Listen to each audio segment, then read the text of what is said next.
今仔日要甲大家介绍的俗语是：西北雨，落袂过田花。伫咧热人的下晡时，不时会撞到西北雨。西北雨来了紧，走嘛紧，可能雨落到即块田，还袂到后一块田就停啊。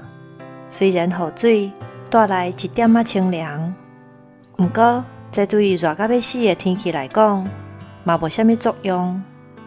咱常常会讲，求人不如求己。你若要仰望天公伯会当落一阵大雨，解决靠岸的问题，不如平常时就欠咧用水，等真正需要的时阵，就较免操烦。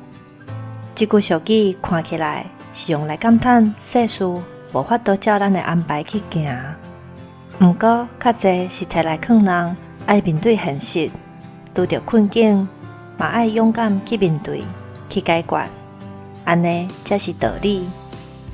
以上，感谢收听。